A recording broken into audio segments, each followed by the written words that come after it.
Hi again. F. Bruce, The Hard Sayings of Jesus. This time, the kingdom coming with power. Mark 9 verse 1. Truly I say to you, there are some standing here who will not taste death before they see that the kingdom of God has come with power. To say that some who are now present will not die before a certain event takes place is the same thing as saying that the event will take place within this generation. And we'll put a link into Bruce's discussion of that text. This generation will not pass away. What then is the event in question? The coming of the kingdom of God with power. The kingdom of God, the new order which Jesus came to inaugurate, had drawn near when he began his public ministry in Galilee. This was the burden of his preaching at that time, according to Mark 1 verses 14 and 15. Its presence was manifested by his works of mercy and power, especially by his healing of the demon-possessed. If it is by the finger of God that I cast out demons, he said, then the kingdom of God has come upon you. Luke 11 verse 20. But evidently it had not yet come with power as it would come one day in the foreseeable future. At present it was subject to limitations. But the time would come when those limitations would be removed and it would advance unchecked. What, we may ask, had Jesus in mind when he made this prediction? And can we recognize its fulfillment in any event or development recorded in the New Testament? We can. But before we try to do so, let us think of a parallel set of sayings. Jesus sometimes spoke of the kingdom of God. He sometimes spoke of the Son of Man. He rarely used the two expressions together, but each implies the other. It is the Son of Man who introduces the kingdom of God, the Son of Man being Jesus himself. There are two sets of sayings about the Son of Man in the Gospels which stand in contrast to one another. In the one set, the Son of Man is exposed to humiliation and suffering. In the other, he is vindicated and glorified. His vindication is sometimes described pictorially as his being enthroned at the right hand of God. This expression is derived from Psalm 110, verse 1, where the divine invitation is extended to a royal personage, sit at my right hand. The right hand of God being the position of supreme honor and power.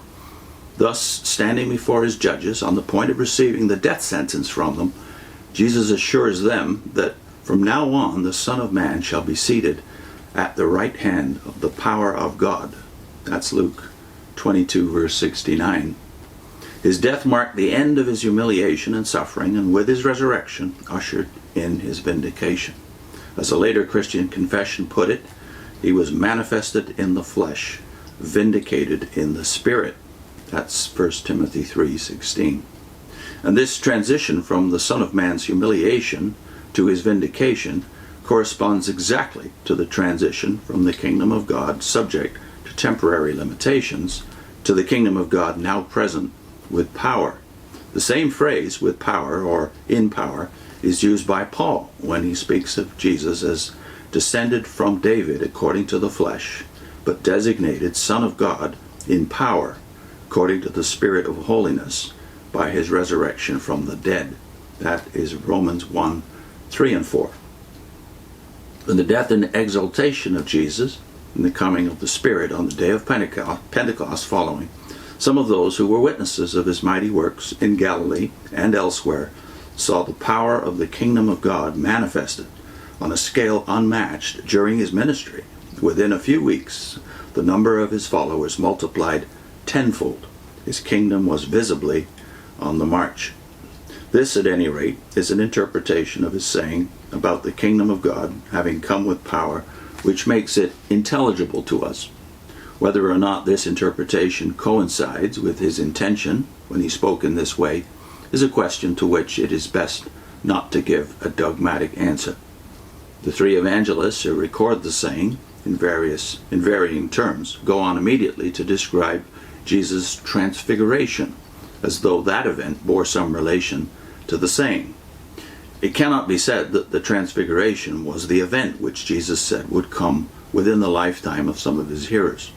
One does not normally use such language to refer to something that is to take place in a week's time. But the three disciples who witnessed the transfiguration had a vision of the Son of Man vindicated and glorified. They saw in graphic anticipation the fulfillment of his words about the powerful advent of the kingdom of God. Matthew, strikingly, in his report of the words, speaks of the Son of Man instead of the kingdom of God. There are some standing here who will not taste death before they see the Son of Man coming in his kingdom. Matthew 16, verse 28. This is an interpretation of the words, but a true interpretation. And Matthew follows Mark in saying that when the disciples had seen the vision, Jesus forbade them to speak about it to anyone until the Son of Man should have risen from the dead. Mark 9, verse 9.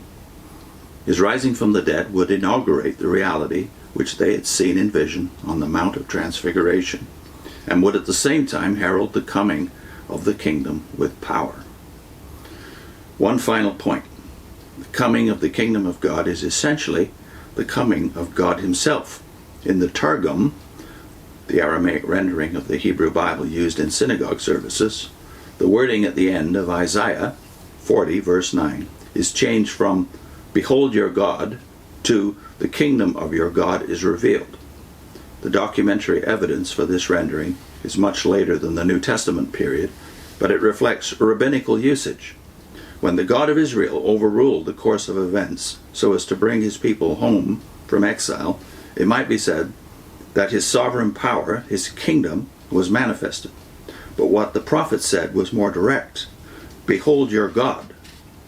In the course of events which led to Israel's return from exile, God himself was to be seen. So again, when the new deliverance was fully accomplished by the death and triumph of Jesus, the sovereign power of God was manifested. God himself came with power.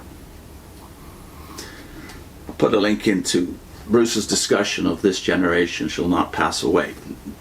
F.F. Bruce, The Hard Sayings of Jesus.